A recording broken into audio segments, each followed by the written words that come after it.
we're just jogging out in the back 40, and I'm shooting shit with this 26-year guy, team leader, LAPD SWAT, and I'm telling him I'm a team leader. Yeah. And he goes, our guys at 5 years aren't even talking yet.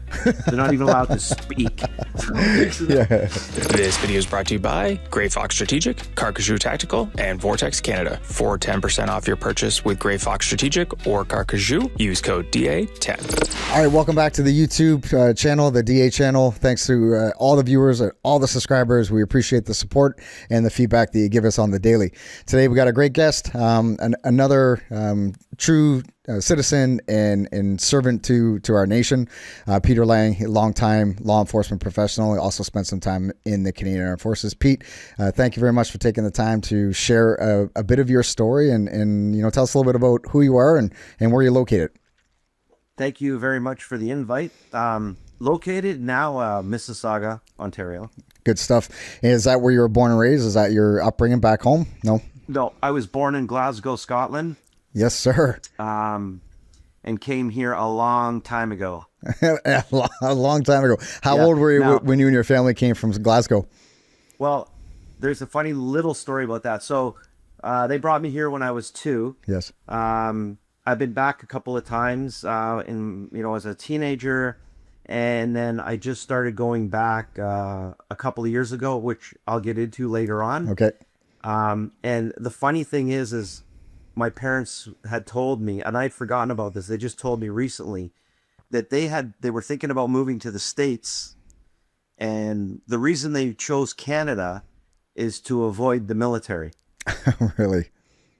And then I came and joined the military. So anyway, Okay. That didn't work out for them very well. No, we'll talk about that. This is awesome. So funny, we have some commonality lineage wise. My dad's family, the extended size, second or third generation Scotland from Inverness, and my mom's family side is from Cork, Ireland. So I've got some family lineage in Scotland as well. I have only been there once. I haven't really spent any serious time in Cork, but from your experience, how what's Cork like in relation to Glasgow?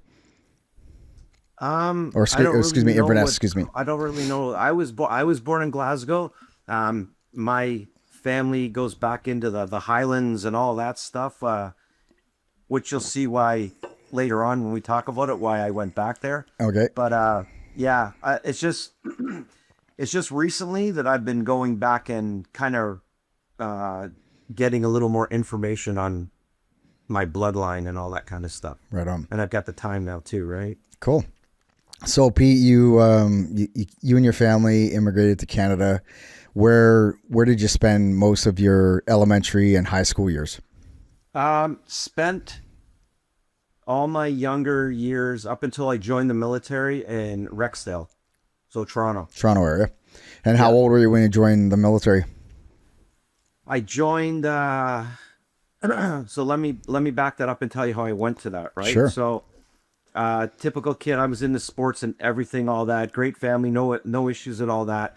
Lived in a bit of a rougher area, Jamestown, John Garland area, and I was starting to hang around with the wrong crowds, experimenting with a lot of stuff that I shouldn't have been doing with. Right. And then one day saw this guy walking through the townhouse complex I lived in wearing combats. And I just started shooting shit with him. And it was that summer I joined the militia. Right. So and then it was a turning point because that was the summer that all the guys I'd been hanging around had all been arrested for like gang sex assaults and all this kind of stuff. Right. And I was gone that summer. So somebody was clearly watching over me then. Yep. Anyways, I joined the militia. I won't give you the year, but it was a while back. Oh, come on now. And, How old were you? How old were you when you joined?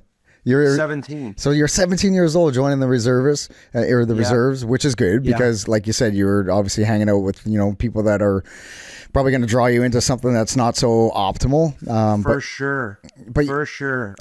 So you found the light. So how old were you when you took that step, 17?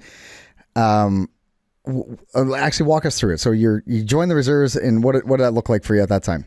I joined the reserves and I loved it, man. I loved it. I loved that whole basic training stuff and all that. Yeah. And yeah, and the thing about it is there's no military or police in my family background at all, other than a great uncle way back in I think it was World War II, fighting in the British Army, and he was captured and he was a prisoner of war for the entire time. Wow. But that's the only connection. So it's not like I had any influence by anything. Right. It was just like, I'm doing it, you know? And do you remember? Yeah, I loved it, man. And then obviously I couldn't get enough of it. Yeah. And I hated school. I had no interest in anything in school. This was my thing. Like in school, even I was just driving dirt bikes and all that. I had no interest in it at all. Yeah. Then I saw the militia, joined it, absolutely loved it. And then, I was coming near the end of high school and I was like, okay, what do I want to do? And then it was like police or army. Right. That was the only two options that I could think in my head. Right. And it's funny because as a kid, I remember growing up way back, I wanted to be a veterinarian. Marks didn't, help me with that. So that disappeared. And then it was just police or military. Right. I wanted to be a SWAT team leader or a tank gunner. Like very specific kids' dreams, yeah, right? Yeah. So, but that was my two goals in life. So, well, good for you, because you did a couple of things, which we're going to talk about. I don't mean to cut you off, but I'm really curious to know if you recall the conversation that you had with that gentleman that was wearing CAD pad and the camouflage fatigues that you were talking about. So he was a member of the Canadian Armed Forces. You shot the shit with him a little bit. Was there something that he said, or was there an influence that he was able to generate that helped, guide you towards the recruiting center or help you get involved with the militia? Do you remember that? Okay, first of all, it was before CAD Pat. Well, yeah, so, I guess it would have. It would have been just the greens at that point, right? Yeah. You know what? No, it's just, and I didn't know the guy, and it was just I knew him from being around the townhouse complex.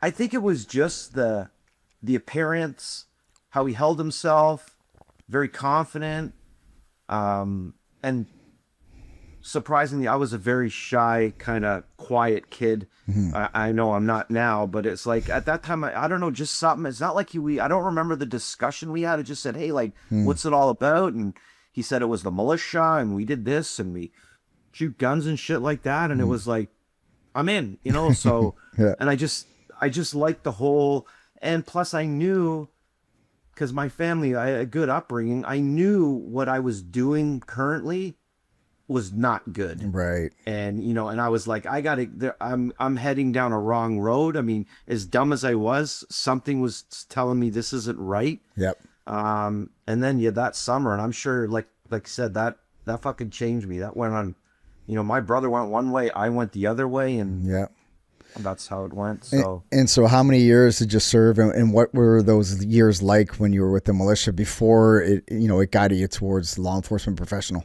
Yeah, so, I went 3 years militia, mm-hmm. and then I said I still had the Army, so I really wanted to go regs, which I did, but I ended up, okay, what am I going to do after high school? I wanted to be a cop, remember? I wanted to be a SWAT team leader. Yep. So I applied for Toronto Police, and I went through all the testing and all that, killed everybody on the physical, everything. And then I thought I was in. And at the same time, I had my application in to go regs as well. Okay. And then I got the application denied letter, and I was shocked because I hit it off at the interview. Scottish interviewer. We were just like, it went well. Right. And then I was like, boom. So I said, fuck it, I'm going regs. So off I went. Cornwallis, my parents were shattered because I was leaving. Yeah. What was that like? What was the Cornwallis basic training experience like?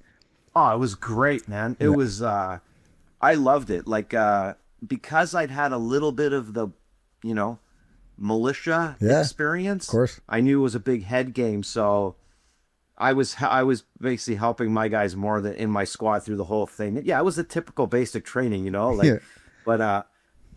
yeah, I loved it. I loved it. I chose armored. Yep. I had a lot of options, but not. I wanted the combat arms, and then again, my childhood goal, tank gunner. Yeah. I know it sounds so stupid. No, not at but, all. Uh, Not at all. but yeah, I went into that, did all that, went to Petawawa. That's where I was posted at first, and this is why I want to share one of my first things. Yes. So this is before CANSOF and all that stuff, right? So at the time when I got into the regs, they were forming a new troop called Assault Troop / Support Troop.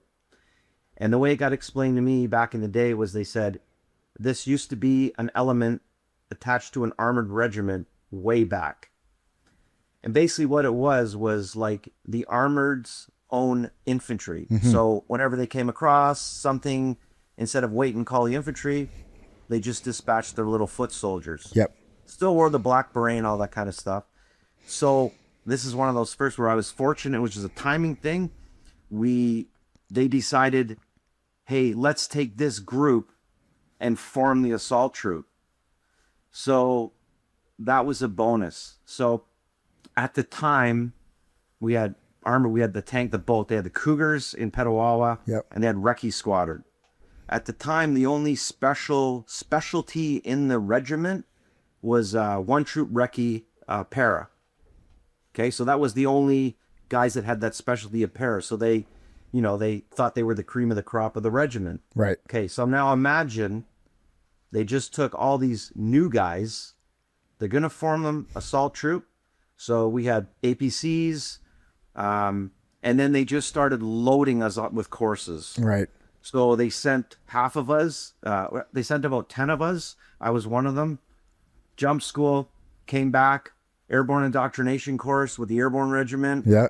Then we were doing assault trooper courses with the airborne regiment. Like they were loading us up with everything. Awesome. And because they were still trying to figure out what do we do with these guys, Yeah. right? So because of that, when we were going on exercises and stuff like that, they didn't really know how to deploy us well. So what they did was they made us enemy force for every exercise. Amazing. So if you can imagine, you got these young guys. I mean, I was 20 then. Yeah. They're telling us, okay, you guys are going to be enemy force against the regiment, shit like that.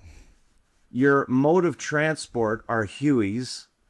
Like it was, and we don't want you wearing uniforms because we want you to stand out. Amazing. So you could imagine, this is like movie shit. Yeah. right? Yeah. Yeah. So they were like, so that was one of the odd looks. So, we went and got the airborne indoctrination course, airborne commander gave us our coins. I still carry that coin. It's the only coin I carry to this day. No way. Come on, really? Yeah, seriously, man. And walk us through what did that course look like? What did they put you through? How long was it? And at the end of it, like obviously you're still very proud of it because you hold that coin with you today. What was it that gave you that feeling of you just did something a little bit above and beyond? You just did something a little bit more than what the reserves or the reg force gave you up to that point. It was first of all, when I went on the jump course, it ended up turning out to be about 5 weeks long because of all the stop drops and the weather and stuff like that. Sure, yeah. I was in Edmonton. Common. Yeah. But that course to me at the time, I got a harder one eventually, but was the most physically demanding course I've ever had to do. Amazing. It was like, yeah, you know what it's like when you finish a course like that, you're just like, man, I am unstoppable, right? Yes. And like I said, then the timing thing, they're like, hey, let's go put these guys on an airborne indoctrination course. So straight over to airborne regiment. And it was like, hey, welcome to AIC. And it was a bare ass jump out of a Herc. It was like it doesn't get any better than this, right? Yeah. And then we went through, I think it was only, I want to say like, it was only like 3 or 4 days. If I remember right. And then at the end of it, it was, the airborne regiment. Like, this is like, ooh, these are the big guys at Petawawa. And they were like, here's your coin, here's your white maple leafs. Like, for the guys looking, you got the red maple leaf. That just means you got the jump course. Yeah. And if you got the white or silver maple leaf, apparently it's your active paratrooper. Yeah. So if you can imagine now, you got all these young guys, brand new to the regiment. We haven't even really seen much of the regiment around because they've just been put these guys here. These guys are going on mountain warfare courses. Guys are going on jump courses. And it was just random picks. It wasn't like I said, hey, I want to jump out of, I was just like, where am I going? Right. Yeah. Yeah. But I mean, it's worked out great for me. So now picture this. We're in Petawawa. We're walking around with combat pants, jump smock, black beret, and white maple leaf. Like, so we're getting a lot of the, like, yeah. Who are these guys? Yeah. Yeah. Airborne Regiment were pissed. But anyway, so that was the first time they had done an airborne armored indoctrination course. And then I don't know what it is now, but I mean, it was a big deal. And that was just, like I said, that was just a timing thing, man. And it worked out really well for me. Wow, it's funny. We've had a few conversations with a lot of guests over the past, and it keeps coming up as a recurrent theme: chance and opportunity. We don't really know why or when certain things happen, but some of us have been really fortunate. Others maybe less so, and it's really like chance and opportunity. And it sounds like that's exactly what had happened with you, which is awesome. So you're getting all these great courses. You're integrated with a good bunch of people. What does the next couple of years look like for you? Like, how long did you serve before making the decision? 5 years. So, and I was a lifer, man. Like, I am here. Like, I am here to stay, right? Yep. So, yeah, Petawawa was great. I spent a recce squadron, assault troop, para, all that shit. It was like, to me, it was like the movies, man. This is great, right? Yeah. And then the opportunity came out for Germany. Our regiment was moving over to, we were going to switch the armor regiment that was in Germany. And hey, they got tanks in Germany. So here comes that goal. I'm thinking, I'm loving recce, para, all that shit. But now I'm going to go get into the tanks and stuff like that. So yeah, I put in for it. Got it because you had to get accepted. Got accepted. I was getting ready to go to Germany, and then I'll touch back on why I got out, because at the time then I had some stuff going on at home with my parents. My dad was going through some things and things like that. Okay. And they actually tried to get out of going to Germany, because when I was in Pet, I was going home every weekend or every second weekend. And then some things were going on then, and I was like, oh, fuck, I can't go to Germany, right? They wouldn't I don't know, accept my request not to go. So boom, I went. Anyways, things got better at home, but yeah, Germany was a blast, man. So of course I went over there. I didn't go into recce squadron. I went straight into the tanks. And then again, opportunity came up again. I got put on a tank gunnery course, went on it, did very well. Ended up making it on the Canadian Army trophy team for gunning against other countries and stuff like that. Okay. So I had fulfilled that goal of doing that, right? Yeah. And then, yeah, I was just having a blast being the tank gunner for pretty much the 3 years. And Pete, before we go too far forward, if you don't mind, maybe if you can elaborate a little bit, what did the competition that you spoke about? So being awarded or on this trophy team, what is that? Is that a competition? So we would have our regular gun camps, 3-4 times a year. And then when it was coming up on it's called CAT, Canadian Army Trophy is what it is. Okay. And they do it every 2 years. And they just said, hey, CAT's coming up. Let's start picking gunners and crews and things like that. Right. And then it was just a matter of just get out there and gun, and they were selecting the gunners that they wanted on the team. And when you say get out there and gun, like, what is it like? You guys are dropping bombs, you're shooting these things, is there precision fires? Is there maneuvers? Like, what does it look like? Basically, like, describe like kind of like an infantry battle run. Mm-hmm. You've got stationary targets, you're on the move, you're hitting movers, you're hitting man-sized targets, things like that. And then it came down to how fast you were shooting and how fast and how accurate you were. Cool. And targets out to 3,000. Come anywhere on. from 500 to 3,000. Wow. And then, you would just do battle run after battle run. So it wasn't just sitting there going bing, bing. It was like constant battle runs. Yeah. And then, then they would just narrow it down and then narrow it down to 10 tanks. I think it was like, eight tanks and 2 spare. Man, that is awesome. So I pulled it off. So for guys that, don't have the appreciation for what it's like, you're inside of these tanks and you're the gunner. When you're shooting that thing, like how loud and how concussive is it on the inside? it's a lot louder outside, I'll tell you that. But it's when you go on that gunner's course, I think it was like it's pretty technical, man. Yeah. Like inside, if you look inside the gunner cage with all the hydraulics and computers and all that kind of stuff, it's wild. Actually, when I was in that as part of the training leading up to CAT, we actually got to go work with the Americans, and we got certified in their M1 Abrams and got to go out and fire those and things like that. Amazing. Not as good as the Leopards, but No? yeah, the Leopards are phenomenal. Yeah. But I had literally a blast doing that. So good for you. Yeah. Man, Yeah. it must have been pretty cool too, like the grounds, the training grounds that made, how that was even able to come to fruition. That's pretty impressive, just having that, the landscape to do those types of training iterations. Yeah. Very cool. Lots of open terrain out over in Germany, right? They got all the whole we'd go on the ranges where Hitler had his tanks and shit like that, and Pretty cool. yeah, it was good. Good experience, really good experience. How many years were you in Germany? So 2 years in PET, then over there for 3 years, and that's when I applied to the police from Germany. Oh, you did. And Yeah. and what was the driving factor? What was pushing you out of the military? What happened was family still a little bit, kind of not doing great at home, but mostly my dad. And what happened was my buddy got out.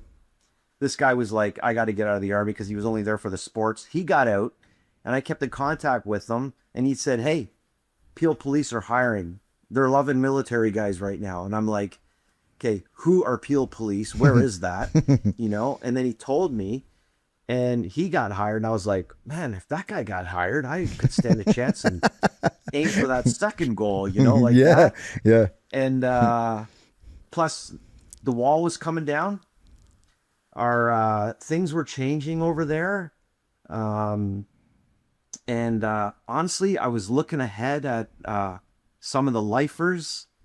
And just, oddly, at the time, I'm older now too, but at the time I was going, man, I don't think I want to live that life like that yet, like divorces and blah, blah, blah. Yeah. Anyways, I end up entering that zone myself, but it's like, I just was like, you know what? I got to still go for that SWAT team leader goal I still have in mind as much as I am a lifer. So of course, when I put in my request to get out, like, the OC, the CO, they were like what? Because I'd been accelerated promotion. You've been doing great. I was doing really well over there. They thought this guy's staying for good. Yes. Did my CLC, all that.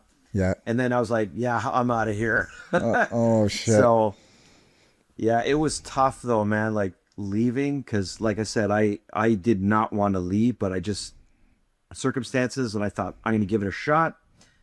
Came home on leave. I put in my application, thinking, not really caring, because I was solid where I was. That's right. Yeah. So if it works out, great. If it doesn't, you're still in a good spot. If it doesn't, so Yeah. I put it in. Like I said, I didn't even know where Peel was. Put in the application, and they called me, I believe in March that year. I flew back, did my physical testing, and an interview, school, or all the tests and all that crap. Yep. And then the fitness testing did really well. And then at the end of that day, the person running it said, okay, basically, don't call us, we'll call you, blah, blah, blah. Yeah. I went up to her after and said, listen, I said, I'm in a little bit of a different situation. I said, I live in Germany. And she was like, I said, yeah, I live in Germany. I'm in the, armed forces over there. So if you call me, it's not a matter that I could just jump in a cab and get back here. Right. So she goes, hold on. She makes a call. I got an interview the next day. Oh, come on. Let's go. So I went and had my interview. Yes. Did pretty good. I think, obviously I did. And then flew back, thought nothing of it. I was just like, yeah, whatever. Yep. And then, in May that same year, so I'd applied in like December, March went back for all the testing, fitness testing, and then got the interview, went back to Germany, kind of forgot about it. May got the letter. You've been accepted for your board interview. So yeah, flew back, had my board, flew back again to Germany, then got another letter. Okay, you've been accepted with a start date, blah, blah, blah, blah, blah. And then I just put in my official release, and it was obviously they had to speed up the release, and I think I was out in 2 weeks. Wow, that's like fast. It was like we're going. So of Yeah. course everybody was like, "What? You're leaving?" Blah, blah, blah, all that. And yeah, I was like in the airport in Trenton. It wasn't until I hit Trent where I was like, "Holy fuck, what have I done?" You know what I mean? It Yeah. really hit me then because I was Sure. turning in all my uniforms and all that shit, and I was just like, "Oh man." And you would have been know? how old at that point? 25? 26? 25. 25. Wow. Yeah. So good, So like I good, was- good on you. I just take a second here to highlight. I think it's worthwhile mentioning. Had you not taken the recruiter aside during your interview and just explain, like, here's my situation. Had you not done that, who knows if you would have gotten that interview for the next day, right? So good on you to see an opportunity, but also create an opportunity for yourself where people make decisions based on the information that they have. So if you had not brought that information forward, who knows what the situation, I know. you know? Yeah, I know. Yeah, good for you. That's what, like I said at the beginning, just timing and luck. It's like just everything's kind of, you know, yeah, there's a few bumps. But anyway, for the most part, like I believe in timing and the universe, and, you know, you got to listen to it out there, you know? So Yeah, absolutely. Wow. anyway, that was also the time when I got out, which I can get into later, but I only have one regret, is that's when JTF was starting out. Okay. Just shortly after that, I think, because I know some of my buddies at that time, I was like, where are they going? And it was like, remember when it was like half RCMP? Yep. It didn't work out. Yeah, it was so. Yeah, once upon a time was RCMP. It was, I think they called it CERT. Yeah. CERT, and then when the RCMP handed it over to the Canadian Armed Forces, it was 1992, 93 when it all became official. Yeah, yeah. So that was shortly after I got out. But okay. anyway. Looking back. Where are we? So just one sec, before I Peter. start the fleet- I'll ask you this question. Looking back now, with a little bit unfair because the information you have now you didn't have at that time. Yeah, I know. Had you known that JTF2 was a thing that was coming underneath the umbrella of the Canadian Armed Forces, would that have enticed you to stay, or were you still really, you had your SWAT goal? You got your gunner goal within the Canadian Armed Forces. Now you're thinking policing, SWAT. You're only 25 years old. You got lots of time. However, do you think it may have swayed your decision or no? It's almost an impossible question to Yeah, answer, it because is. you're asking me now, I'd say 1,000,000%, you know, but then it wasn't even a thought. I was That's just right, kind of yeah. like, well, I don't even know what those guys are doing. Totally. I'm gunning tanks and shit. And Yeah. I got my wings. I'm like, I'm going to the police, you know? I was like, I didn't even think of basically that was because I didn't really know what they are. Sure. But now that I do, oh fuck, like 1,000% I would have went that route. Right. But that's not fair to do that. You can't say I should have, could have, would have, No, right? of course. Yeah. It's just But, hypothetical, but Yeah. so you're back now, you're on your way to become a PO police officer. Walk us through, what does that journey look like for you? So I'm back in June, the summer. I'm reconnecting with old friends and shit like that. This is where it adds to the, oh my God, what have I done? My course got delayed twice. So I was supposed to, initially it was going to start in October. I thought, okay, I've got the summer. I'm going to blow all my money and party and all that kind of shit and do all that stuff that a 25-year-old would do, which I did.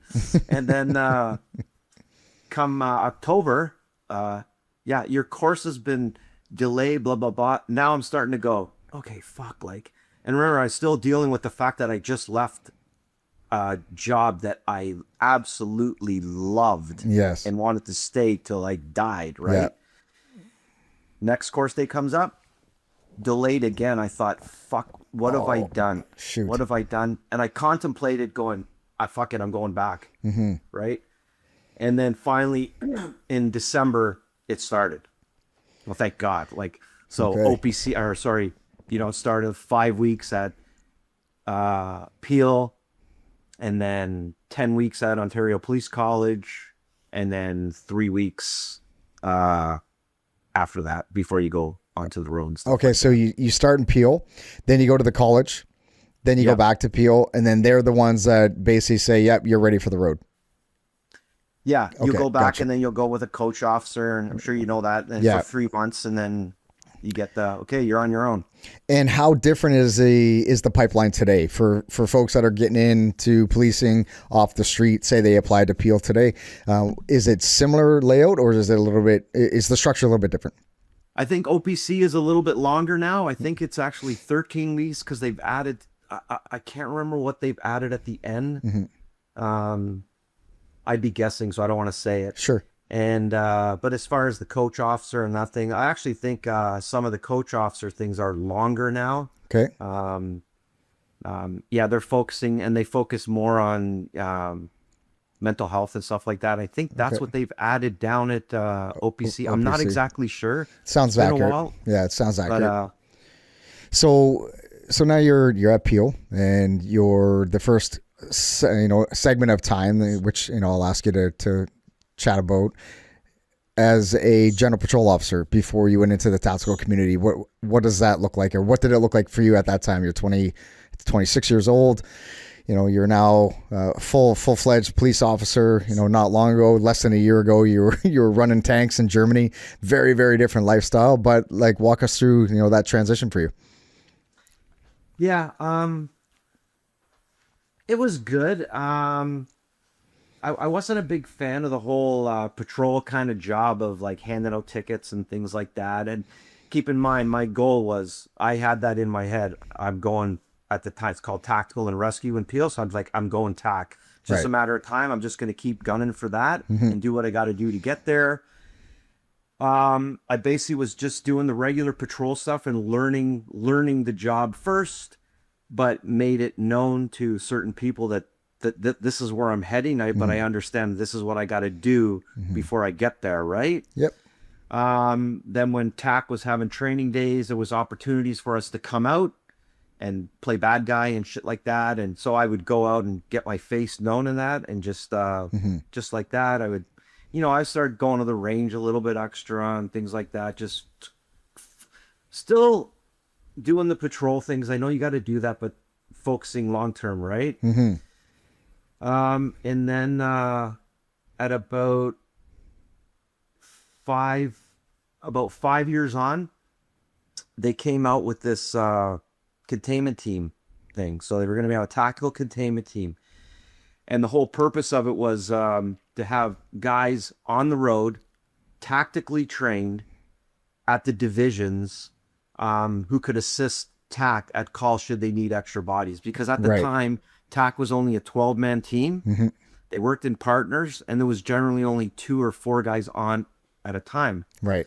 So by having this containment team, that would allow them to have an extra body. Makes sense. So went through the process, the interview, all that, the fitness testing, all that kind of crap.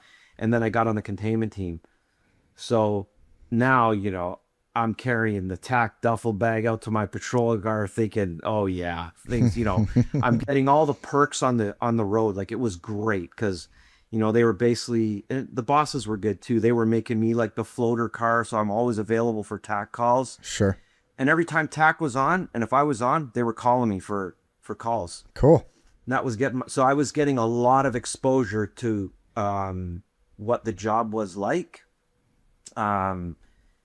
Yeah, so I did that, and then full-time spots came open, and obviously I put in, no guarantees to any of that, went through that whole process again. And then I remember the interview, and like I said, it was a 12-man team, super tight. You pretty much had to know somebody to get in there. Right. I didn't know anybody. And I just remember my interview, and That the guy that was in there was a dinosaur. He'd been there since the beginning.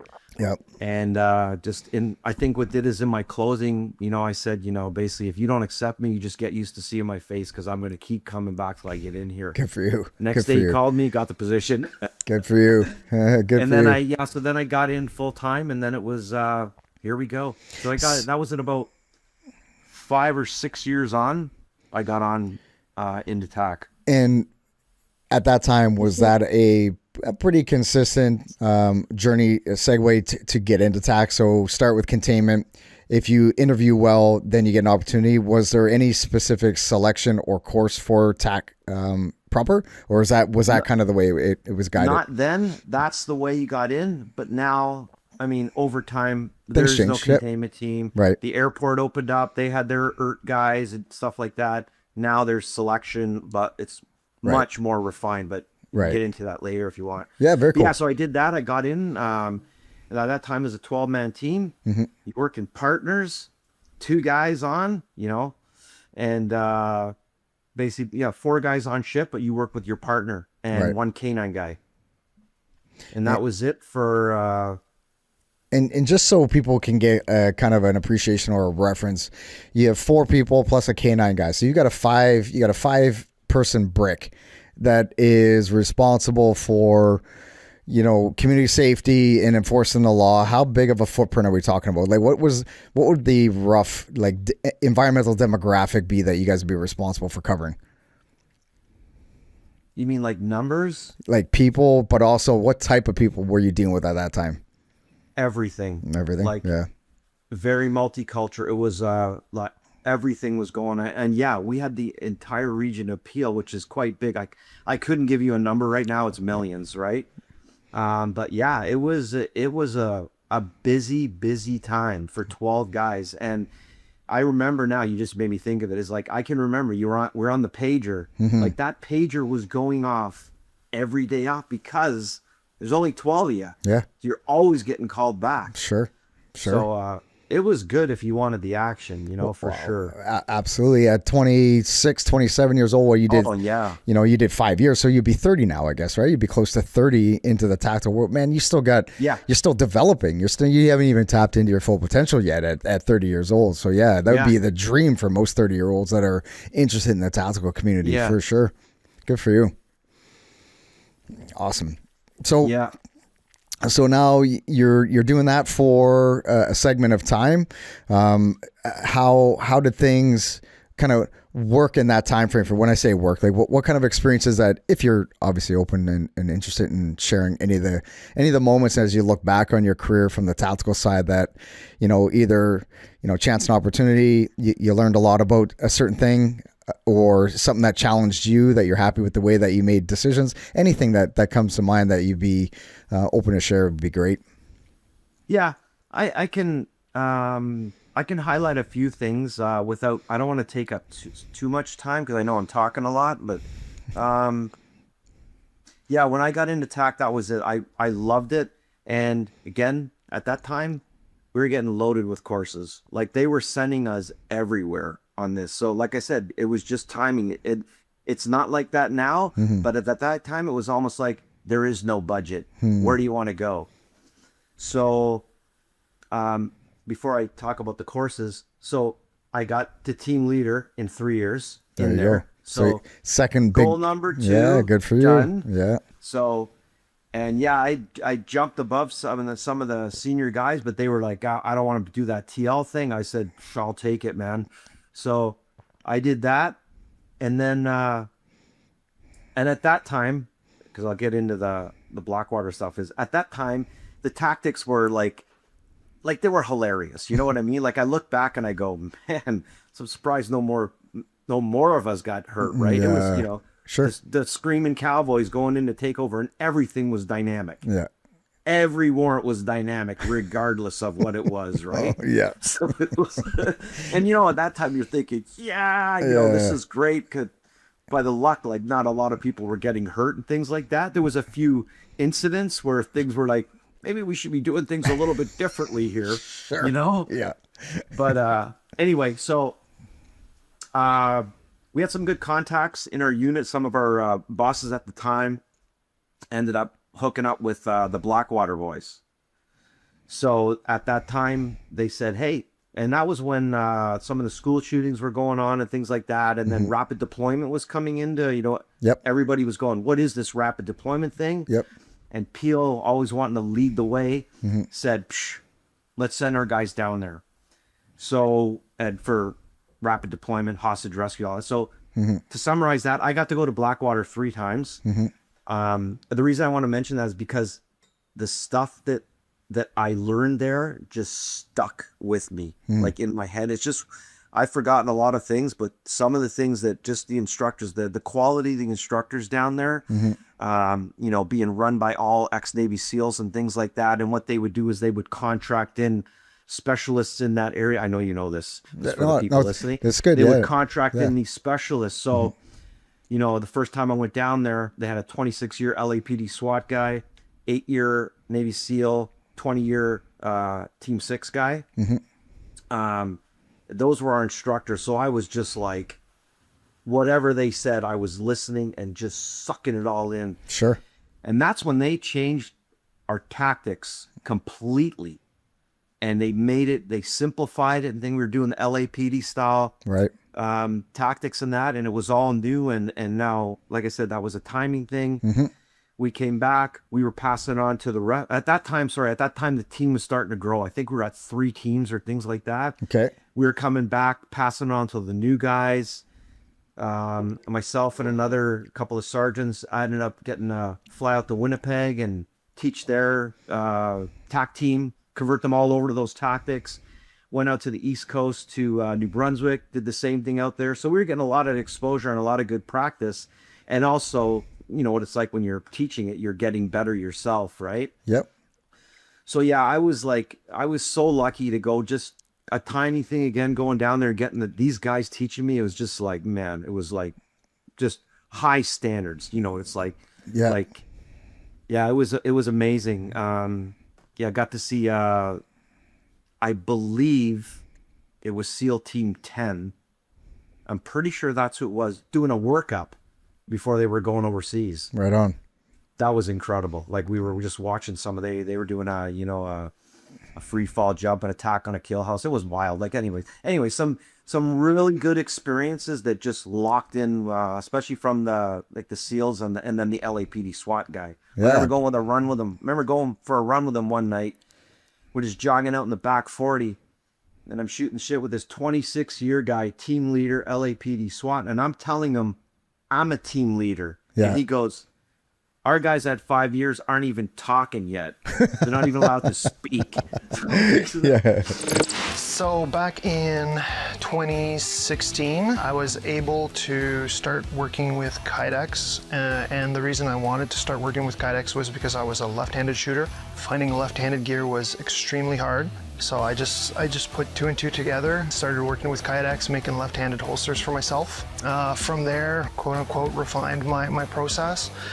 Started making gear for buddies that were cops in military, and it literally snowballed from there. Everything that we do is handmade by shooters for shooters, and there's a lot of other Kydex companies out there, and they are also for shooters by shooters. But we take the time and we care about what we do, and I think that shows in our products. Like working here, this is our home. We brought it from home and we created a home. Our kids have worked here, so this is our home.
anyways, it was pretty amazing. But I So, mean, yeah, did that. when you're having these these discussions with guys like that from the States, it's probably worthwhile mentioning. We're talking. We compare ourselves a lot, Americans and the Canadians. I find anyway, and I don't know. I don't know if it's fair to do it or if it's right. It doesn't really matter what my opinion is on it. But do you feel like in those conversations as a team leader, did you take away a couple of nuggets that are relatable to numbers? Like what you guys are able to do in Peel with such small numbers in comparison, right, is pretty remarkable when you think about the numbers in LA, not just the population in LA, but the amount of police officers that they have available. It's almost laughable when we think about what our Canadians, and this goes with law enforcement and military, what we as Canadians are capable of doing with very few people, very few resources, that others, it takes thousands more, resources and people to accomplish the same thing. I think it's worthwhile mentioning, and it's a bit of a tip of the hat to Canadians. I don't know what it is about the cut of the cloth or what have you, but we're able to get a lot accomplished with very little. No, and I learned that it's good point. I learned that from the military working with the Americans. Like, without tooting our own horn, Canadians individually are way more skilled than the average American. Like, yes. Just the average.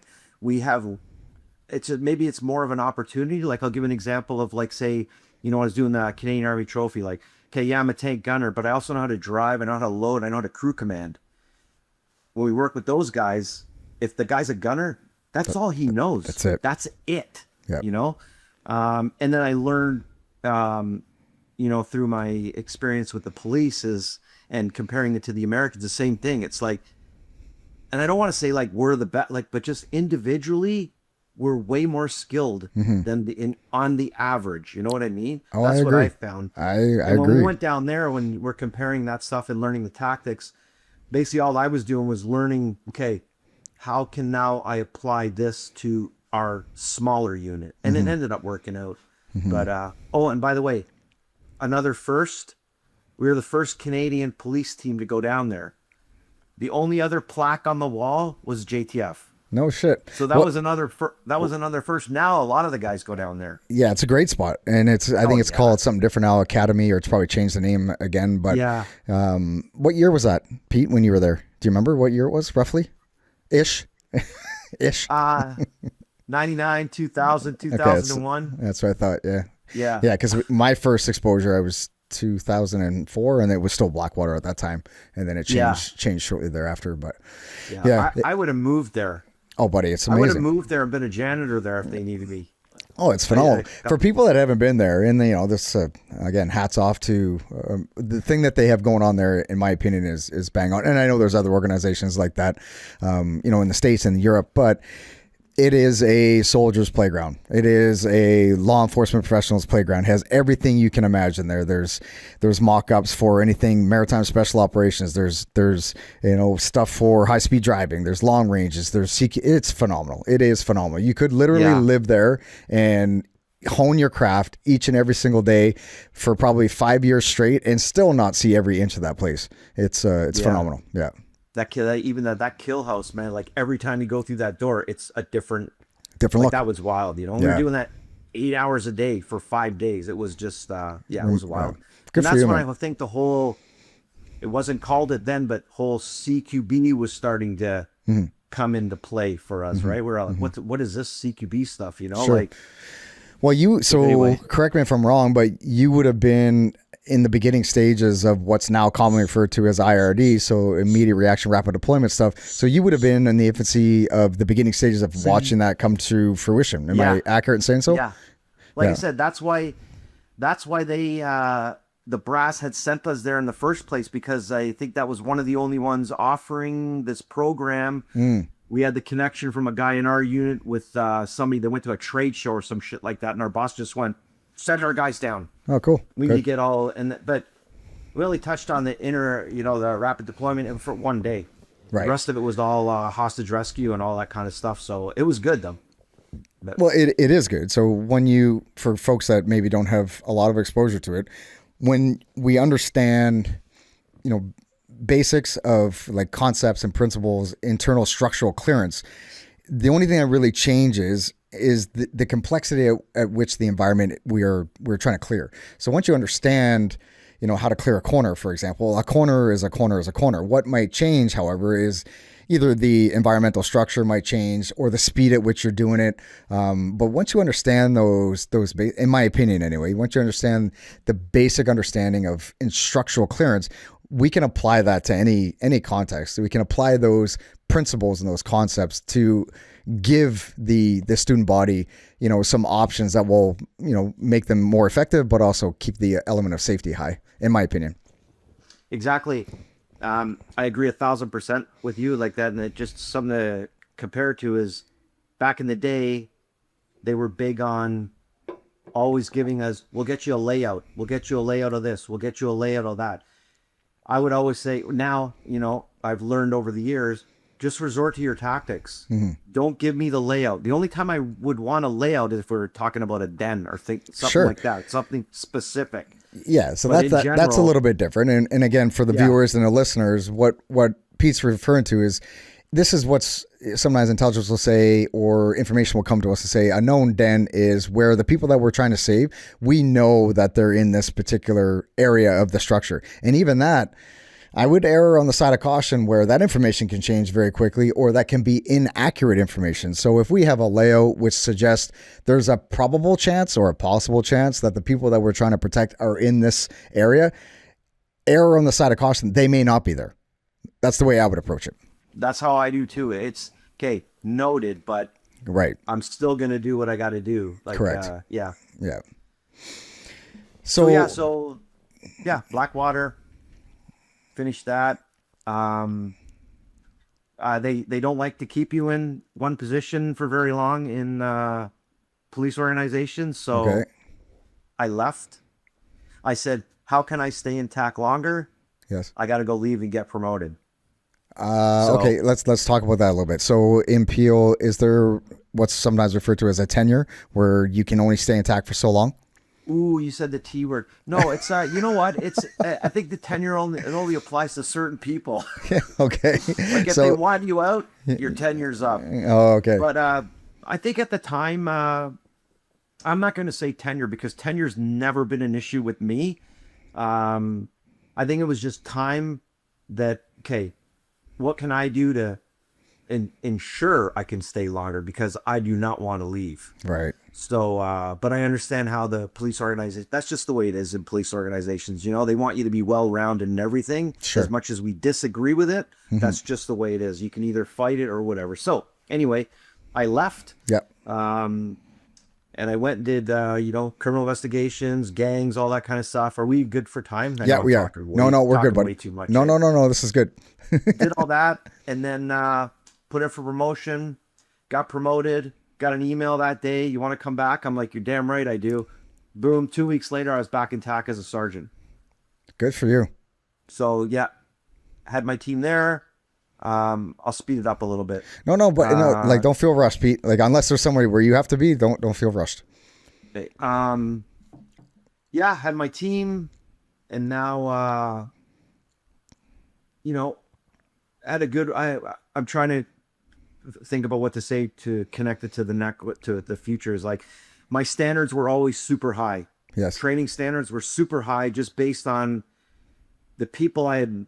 The courses I've been on, I mean, I keep talking about the military. This is the way we're going to do it. We're going to do it like this, right? Mm-hmm. And I'd always had that high standard, and I just kind of refused to drop it. Good for you. Right?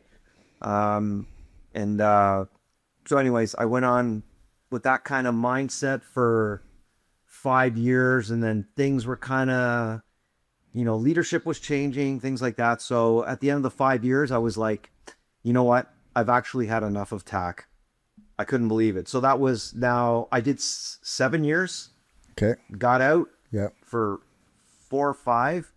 Went back in for 5. So at the 12-year TAC mark, I was like, I've had enough. I'm going to go just graze out on the road. as a patrol sergeant, right? Okay.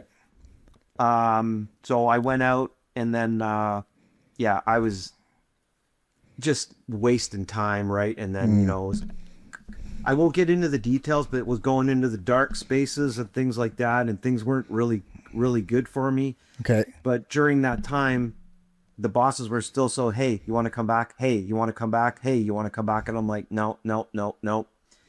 And then that only lasted a year and a half. So I was only out on the road a year and a half. I said, fuck it, take me back. And then I went back, and then Oh, wow.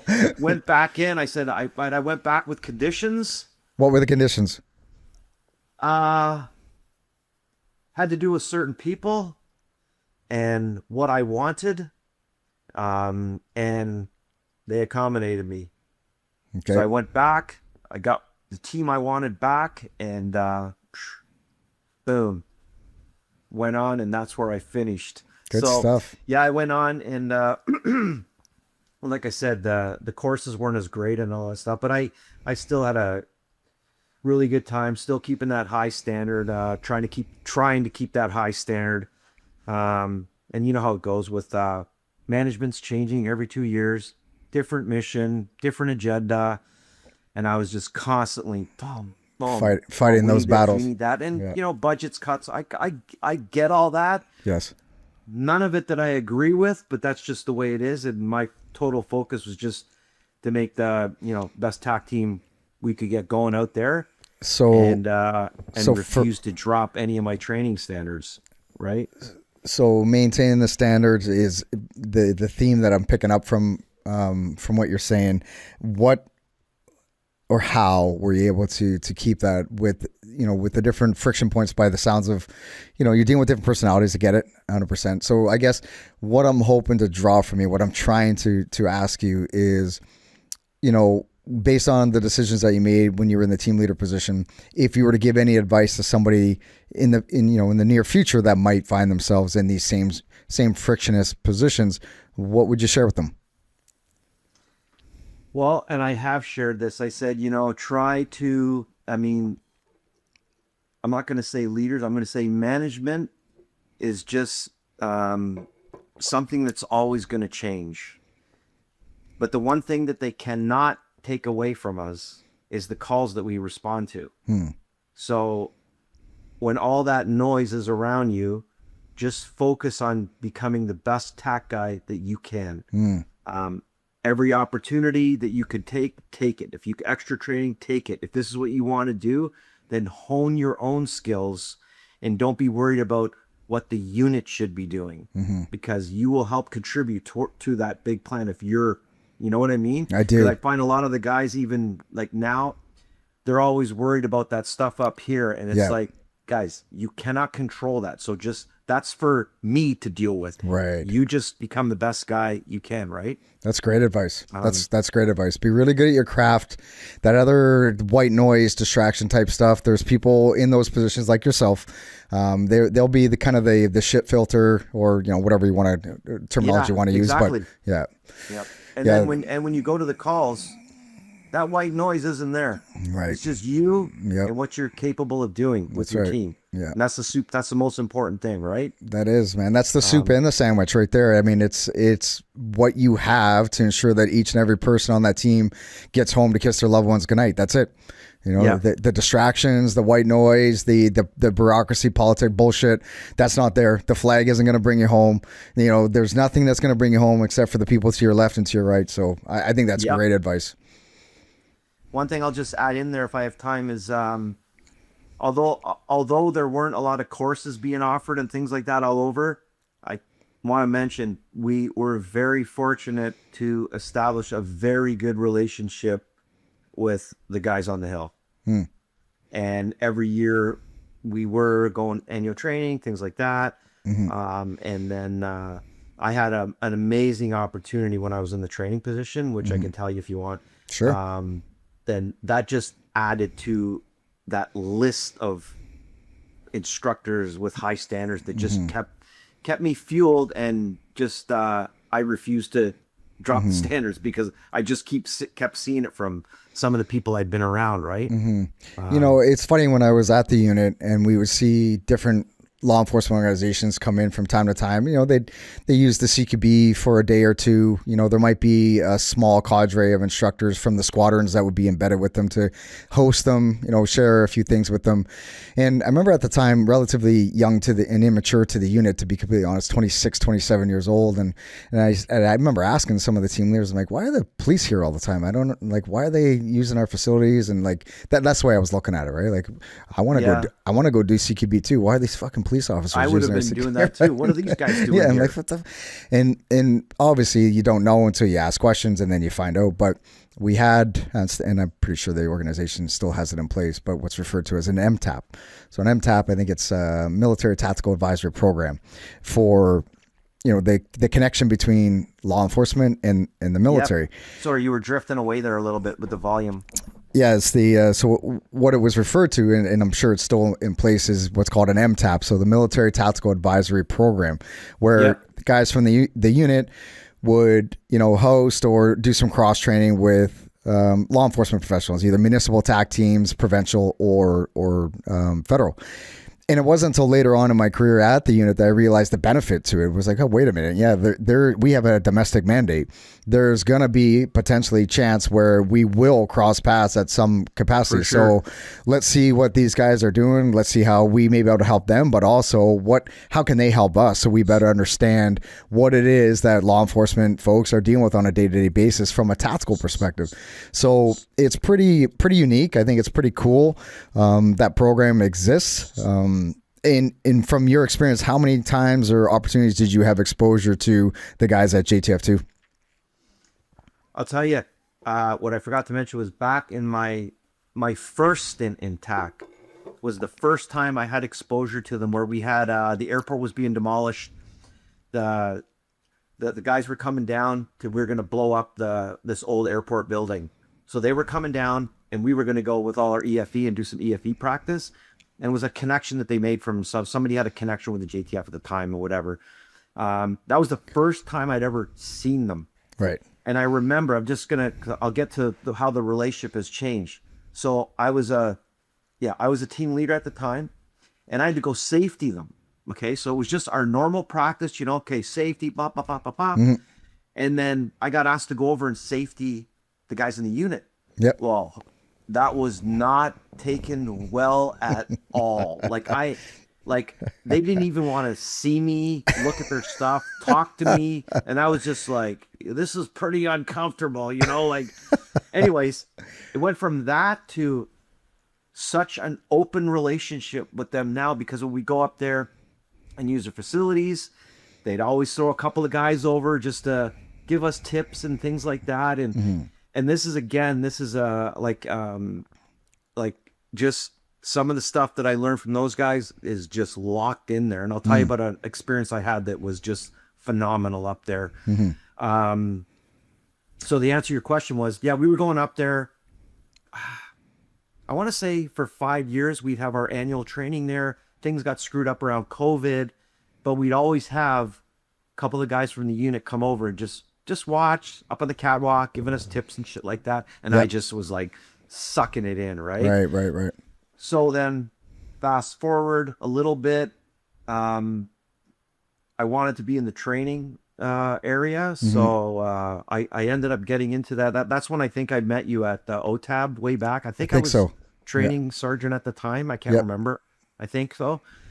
And that's where I was at. Okay, now I'm in a position where let's get the standards up, all that, and keep them up. I had the opportunity. So this was another first. Okay. So Hill guys they were getting ready. They're prepping for an SOAC. This was, I want to say 2-3 years ago. Okay. And, what they wanted to do was they wanted to get their cadre on board. They're having a 1 week build up for their cadre for the CQB portion. Yep. While the guys were in their, I guess the green phase or whatever it was. Yeah. So we're going to go up there and do what? Right. So they got 12 of us. So, I think it was 10 RCMP mm-hmm. and 2 Peel guys. So they mm-hmm. got me and another guy. Was like, I'll take it, man. Mm-hmm. This is crazy. Right. Mm-hmm. So we went up there for a week, and it was the first time they'd ever done that with the cops. and we were their students. Yes. For the cadre. Yes. And Great I'm idea. telling you, Randy, like I was just like in shock. Like, Yeah. first of all,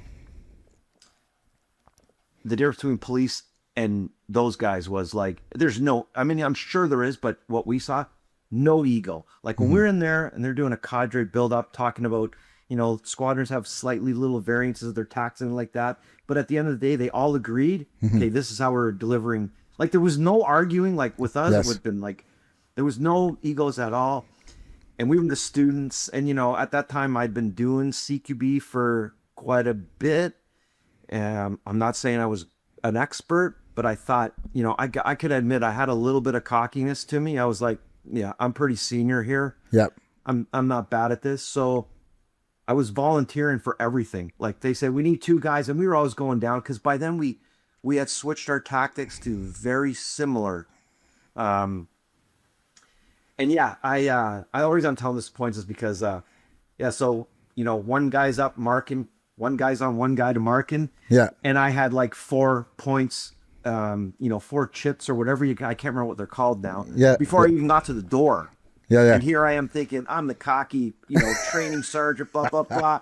So anyway, the funny thing about that was, man, I learned so much from that week in just CQB. Yes. And just the team just the attitudes and the atmospheres and all. It was absolutely amazing, which just helped me even more fuel for when I went back. And Yeah. it was one of the most memorable experiences in my whole 20-year TAC career was that and Blackwater. They just stuck with me. It's awesome. And I when I heard about that program, I'm pretty sure I know the guy that was, there's more than one person, but the main guy that's responsible for getting that off the ground, bringing police officers in who have an understanding of CQB, but as students for the cadre to learn. In teaching it's a bit of an art as much of it is a skill. So given a platform for the cadre to hone their instructional technique and skill is remarkable. Why? Because both benefit. The police officers that are acting as the students, they're going to benefit from the feedback that they get. The instructors are going to benefit. They have an actual professional training body who wants to learn, and then they have to be critical with the way that they, provide feedback. Man, it's brilliant. I think it was amazing. It was amazing. Yeah. Like I don't even know if they've done another one.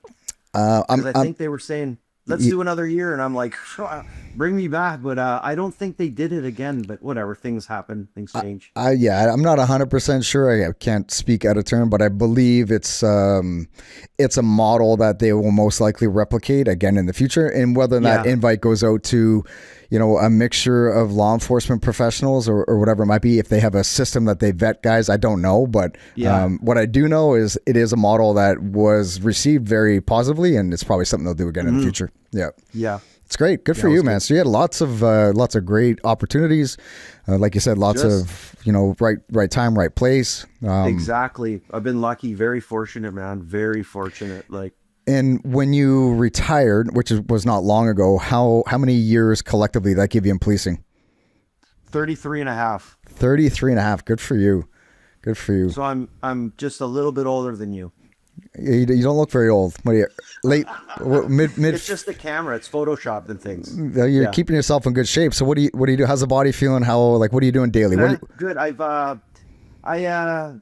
Fitness has always been big with me. I started up this probably about 10 years ago, just people saying, oh, you got to start up your own, because I basically had like a little following. Hey, let's go work out here, let's go work out there. Yep. And then said, you got to start a business. And then I thought, yeah, you know what, I'll start. I thought, hey, this will give me something to do when I retire. That was my goal back then. I thought, I'll just stay active and shit like that when I retire. And at that time I was training guys trying to get into TAC, K9, guys that wanted to be cops, guys that had been cop for 10 years and let themselves go.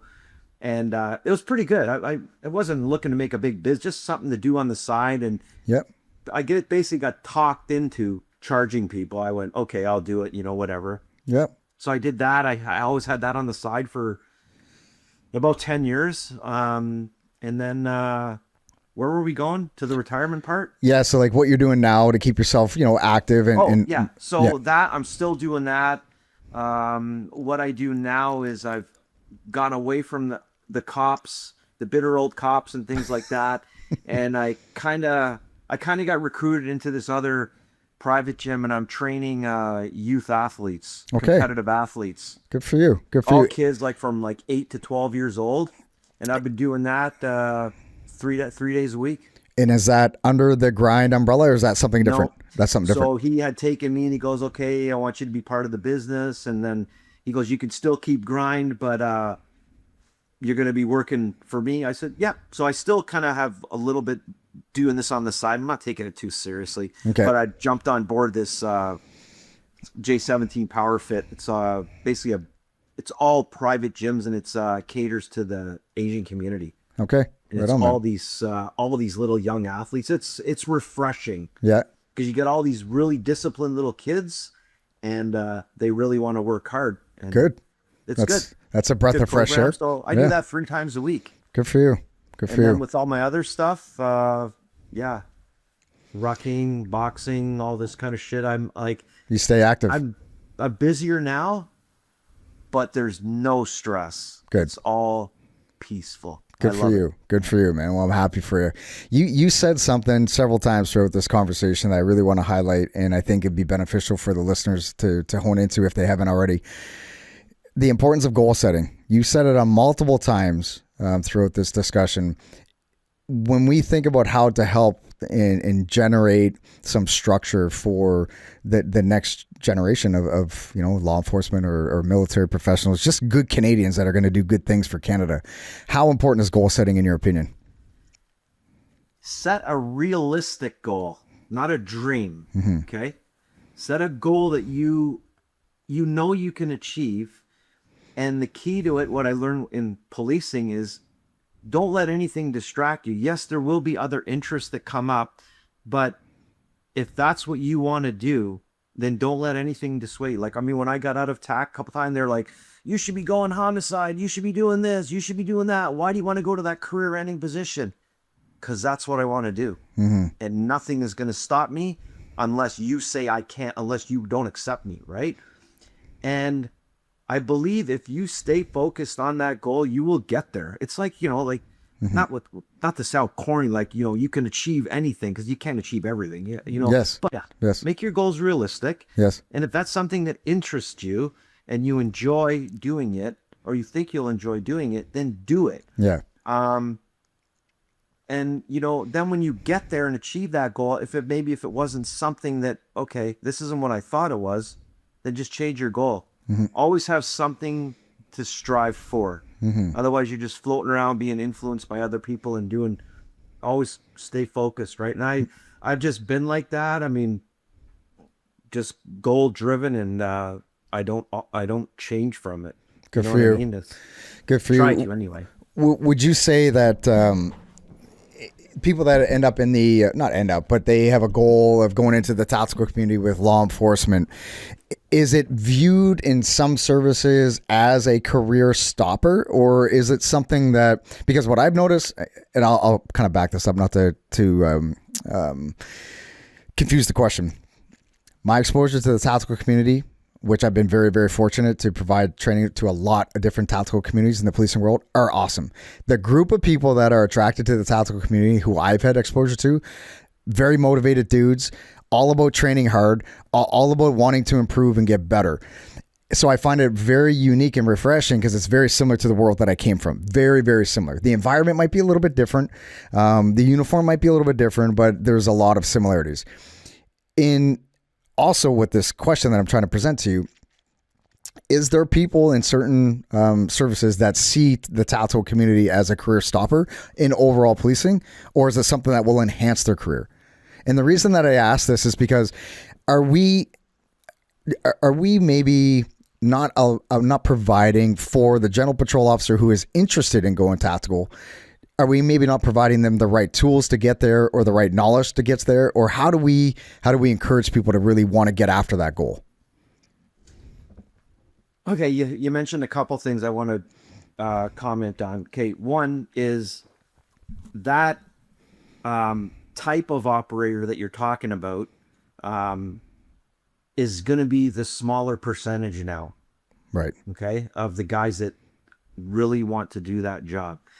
And just over time, it's become more of it's not a career stopper now. Now a lot of people are using it to enhance their career, but it's not to stay in TAC. It's just to get I've done tactical, see you later. I'm moving on. So they'll come in for their 5 years and do it. I mean, but still, there's still enough, I'll say, hardcore guys to get the job done. As far as bosses deterring you from going there, those people are kind of getting phased out. There was a time where they're going, why do you want to go to TAC? It's dead. And I mean, that's the kind of advice I was getting. And I'm like, I don't care. It's not about the rank. This is where I want to go. If promotion happens, that's fine. Even when I, left to get promoted, that my goal wasn't to get promoted. My goal was to do what I had to do to get back in there. Right. There's a slight difference. You know what I mean? Well, I wouldn't say that's slight. That's that is a very motivated difference to stay within the tactical community. So good on you for what it's worth. Good on you. And now some of the people, the thing within tactical with police services, without trying to sound bitter or angry or anything like that, it's almost like just a stopping ground for management. They come and they change every 2 years. It's every 2 years the guy's gone. So, and I think that's service wide as well. Like the manager, I've always said, we don't want to go down this path right now, but I've always said nobody is in a position long enough to give a shit to look at the longevity of the unit or the future of the unit. They're just looking at their time in there. Yep. So then you got the guys below as the operators, who are just constantly battling or trying to sell the same thing over and over and over. And that's why I say with me, with the high standards, I'm like, this is why we need to be doing it this way. But well, and I get that for like 2 years till the next boss would come in. And then it was the same thing over and over. So answer your question. No, it's not a dead end spot now, but it's kind of, it's got some different people are coming in there with different motives, right? And it's all about their career advancement as far as I can see, right? And then it's funny because those people, because we would train incident commander and thing like that, and they, I can remember one say, I always wanted to do TAC. Well, why didn't you? well, why didn't you? Yeah, because it didn't fit your promotion, and now you got these guys that are promoted through the ranks, and now they're coming back trying to be friends and things. Like, man, you could have been in here. Yeah. You could have done the job. I get it, man. You chose promotion. Yeah, I hear this conversation a little bit with probably people. Hear it all the time. Well, I do with law enforcement, but also with folks that are in the military, in my lineage, right? So I'm 40, almost 50, we'll say. I'm closer to 50 than I am 40. But people that are my age, I've had conversations with guys like, I thought about joining the military. And before they even finish the next sentence, I'm like, well, why didn't you? Like, I'm just curious, why didn't you? Or especially, during the years of Afghanistan when, shit was actually happening and guys were seeing combat. And I hear the same people from my generation, like, I contemplated joining but why didn't you? There was an opportunity. They were closed that day. Yeah, I pulled a hamstring on my way to the recruiting office or whatever it is. And it's like, hey man, I'm not judging, but what I am is in a position to help people get out of their own friggin' way, man. If you want to do it, now is the time. Go do it. Man, do it. Because we're all going to wake up one day forgetting where we put our keys and, shitting in our pants just like every other 90-year-old. And then we're going to look back. And like yourself, you can be very proud of what you've accomplished, what you did for the military, but also for the law enforcement community. And there are no regrets. Where some people that maybe they're similar age to yourself, they're going to look back and go, man, I could have, I should have, but I didn't. Why not? Go do it. Yeah. And I'm a walking fucking motivational speaking donkey because I want to see people do it. I want to see people get off their ass, get out of their own way, and do something good for the community, for the service, for the country. These like people that are hanging on to dead end jobs. They walk into a cubicle, they're miserable with their life, and they can bitch and complain every single day. I'm like, well, do something about it, man. You can do it. You could control that. Yeah. So change it. Yeah. Change it. let's do it. You know, I think the tactical community, law enforcement in general, is an awesome spot for a lot of people. It's not for everybody, of course, but my exposure to it, it's just good people, tight communities, and making a difference. And it's awesome. Well, good for you, Pete, man. Like, I'm super stoked that we were able to reconnect, 'cause it's been a few years since we saw each other. Super happy to know things are going well for you. And you know, as we kind of wrap things up, I guess if there's you know, a piece of advice that you could give your 25-year-old self for the viewers and the listeners, what would that be? Just you know, goal-oriented, life-oriented, anything that you'd like to leave. What is it? Just like we've touched on throughout the last hour and a bit, is just, you know, find out what you want to do in life. Set realistic goals, set more than one. And focus on that and just drive towards it and do whatever you can to get there. Don't be distracted by people that aren't part of your journey. And,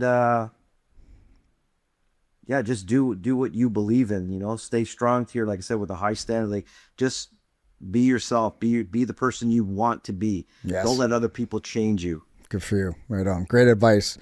Awesome. Thank you very much, Pete, for making the time, man. We maybe look in the future to do a part 2, because I'm interested to know a little bit more about the athletic side of the young men and kids that you're providing training for. That'd be an interesting conversation on itself. And the transition. Yeah, absolutely. There's a lot to that. Yeah. How long's it been now? How long have you stepped away? 2 years. No, it's not long. Yeah, good 2 for you. years, yeah. But you're in a good spot. Feeling good? Oh, good. Yeah. Good for you. Yeah, I love it. Love it. And I forgot to ask, are you married? Do you have kids? I'm on my third, but not getting, I have 2 kids from a first marriage. Okay. But there was a police officer. Then I went and had a second one.